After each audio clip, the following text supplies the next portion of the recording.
इस पे ओशो जी क्या कहते हैं। एक छोटी सी कहानी से मैं समझाऊंगा। एक धर्मगुरु ने एक रात सपना देखा। सपना कि वह स्वर्ग के द्वार पर पहुंच गया है। उसने जाकर स्वर्ग के द्वार पर देखा कि परमात्मा उसे लेने को, स्वागत करने को वहां खड़े हैं या नहीं। वे लोग जो थोड़ी सी माला फेर लेते हैं, वे जो लोग पीले वस्त्र पहन लेते हैं, वे लोग जो सुबह मंदिर हो आते हैं, सोचते हैं कि जब स्वर्ग के द्वार पर जाएंगे तो परमात्मा दरवाजे पर उनको स्वागत करता हुआ मिले। उस धर्मगुरु ने भी सोचा तो कुछ बुरा तो नहीं सोचा। उसकी अपेक्षा बिल्कुल न्यायसंगत थी। जीवन भर वह परमात्मा का ही स्मरण करता रहा, उसके ही गीत गाता रहा, उसके ही चरणों में पूजा चढ़ाता रहा। तो इतनी अपेक्षा तो बेचारा कर ही सकता है था कि द्वार पर वे मिलेंगे, लेकिन द्वार बंद था और द्वार पर उसने हाथ पीटने शुरू किए। लेकिन द्वार इतना बड़ा कि उसके हाथों की चोट ऐसी मालूम पड़ती थी जैसे किसी पहाड़ पर कोई चींटी आवाज करती हो। कोई ध्वनि पैदा नहीं होती थी। वह बहुत घबराया।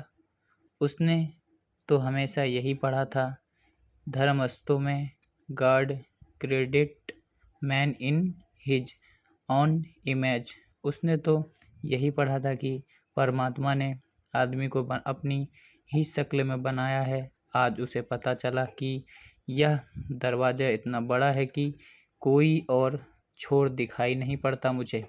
पहली दफ़ा पता चल रहा है कि मैं कहाँ आ गया हूँ, मेरी कहाँ खोज ख़त्म होगी, या कौन मुझे पहचानेगा। बहुत चिल्लाने, चीख पुकार मचाने पर एक खिड़की खुली, एक विराट खिड़की, जैसे एक आकाश ही खुल गया हो। वह कोई सिर उससे झांका, कोई सिर जिसके आयाम की कोई कल्पना करनी कठिन है, और उस सिर से हजारों आँख झांकने लगीं, और एक आँख एक एक सूरज की भांति। वह धर्मगुरु घबराया और एक छोटी सी ओट में छिप गया, और वह वहाँ से चिल्लाने लगा कि है परमात्मा, आप भीतर ही रहिए। आपकी आंखें इतनी तेज हैं कि मैं बहुत डर जा रहा हूँ, मेरे प्राण सूखे जा रहे हैं। आप भीतर से ही दर्शन दीजिए। आप पर्दे के भीतर ही ठीक हैं। लेकिन वह 1000 आँख वाला आदमी हंसने लगा और उसने कहा, मैं परमात्मा नहीं हूँ, यहाँ का सबसे आदान नौकर, यहाँ का पहरेदार, यहाँ का द्वारपाल हूँ मैं, परमात्मा नहीं हूँ। तब तो वह धर्मगुरु बहुत घबराया, हिम्मत जुटाकर थोड़ा बाहर निकला, क्योंकि द्वारपाल से इस भांति घबरा जाना उचित नहीं। लेकिन उसकी आंखें से सामने टिकना बहुत मुश्किल था। और फिर वह द्वारपाल कहने लगा कि तुम कहाँ छिपे हो, मुझे कुछ दिखाई नहीं पड़ता। 1000 आँखों वाला और सूरज की तरह की आँख, लेकिन उनमें भी आदमी कहीं दिखाई नहीं पड़ रहा है। वह धर्मगुरु बोला, क्या कहते हो, मैं दिखाई नहीं पड़ता हूँ?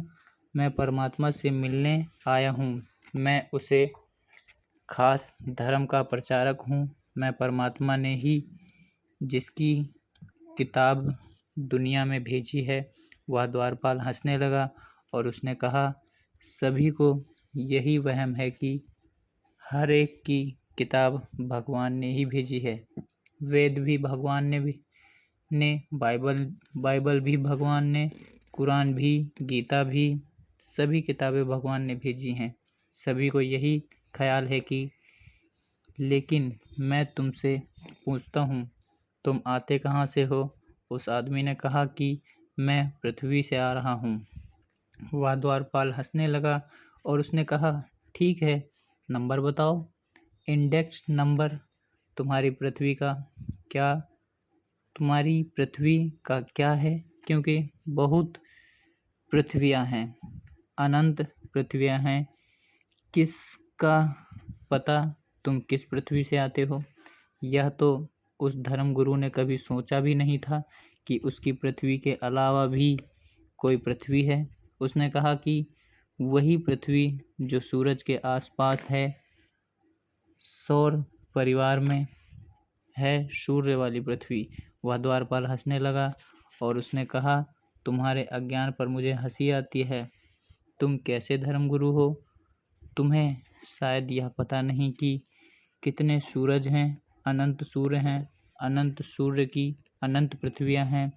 तुम नंबर बताओ सको अपने सूरज का तो कुछ खोजबीन की जा सकती है कि तुम कहाँ से आते हो। उस धर्मगुरु ने कहा कि मैं मनुष्य हूँ। यह मनुष्य के साथ कैसा अपमान हो रहा है। भगवान के द्वार पर मैं कोई साधारण कीड़ा मकोड़ा नहीं हूँ। मैं कोई पशु पक्षी नहीं हूँ। मैं मनुष्य जाति का प्राणी हूँ। मैं सर्वश्रेष्ठ प्राणी हूँ। भगवान ने अपनी ही शक्ल में मुझे बनाया। वह द्वारपाल हंसने लगा और उसने कहा, आदमी, यह नाम पहली बार ही इस दरवाजे पर सुना जा रहा है, लेकिन हम पता करने की कोशिश करेंगे। शायद पता लग जाए तुम कहाँ से आ रहे हो। और वह द्वार बंद हो गया और समय बीतने लगा और उस द्वार के खुलने की कोई संभावना न दिखाई दी। फिर नींद में घबराकर ऊबकर उस धर्मगुरु की नींद खुल गई। वह अपने बिस्तर पर पड़ा था और उसके चेहरे पर पसीना था और उसकी आंखें आंसुओं से गीली थीं और उसका हृदय धक धक कर रहा था। वह बहुत भयानक दुख स्वप्न में से गुजरा था। उसकी समझ में भी नहीं आया कि यह क्या था, लेकिन उसे सच्चाई है। यह सपना नहीं है, अनंत है। जीवन विज्ञान ने भी जीना सूर्य की खोज बिना की है। उनकी संख्या 2 अरब हो गई है। 2 अरब सूर्य का पता तो विज्ञान को है, लेकिन उन 2 अरब सूर्य पर अस्तित्व समाप्त नहीं हो जाता। उसके आगे भी, उसके आगे भी, उसके आगे भी। और कितना फासला है इस अस्तित्व का। सूरज जमीन से कितनी दूर है।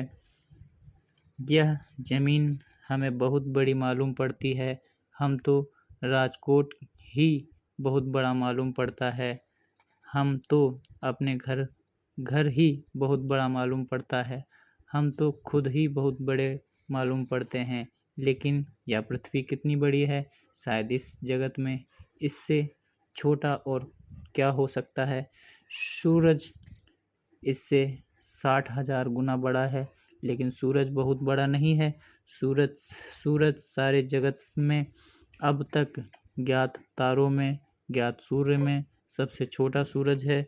सूरज से हमारा फासला बहुत है, लेकिन सूरज कोई बहुत दूरी पर नहीं है।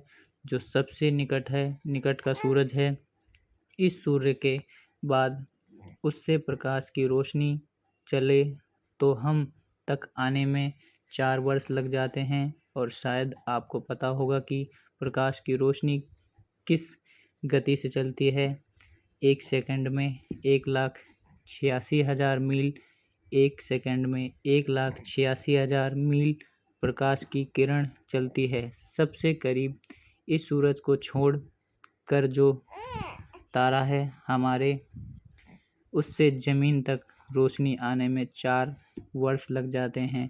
उससे दूर के जो तारे हैं, उसी से 100 वर्ष, किसी से 1000 वर्ष, किसी से लाख वर्ष, किसी से करोड़ वर्ष। पृथ्वी को बनने हुए 2 अरब वर्ष हुए हैं। ऐसे तारे हैं जिनसे 2 अरब वर्ष पहले चली हुई किरणें अब तक पृथ्वी पर नहीं पहुंच सकी हैं। और तारे होंगे जिनकी किरणें शायद हम तक कभी नहीं पहुंच सकेंगी। यह जो अंतहीन अनंत विस्तार है।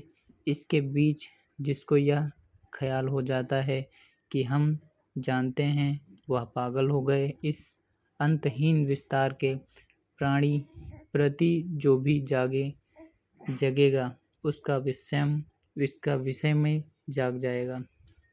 उसके भीतर आश्चर्य जग जाएगा। वह चकित, वह अवाक खड़ा रह जाएगा कि यह क्या। उसे कोई भी उत्तर नहीं सूझेगा। उससे सब उत्तर बचकाने और चाइल्डिश मालूम होंगे, चाहे धर्मगुरु के चाहे वैज्ञानिक के।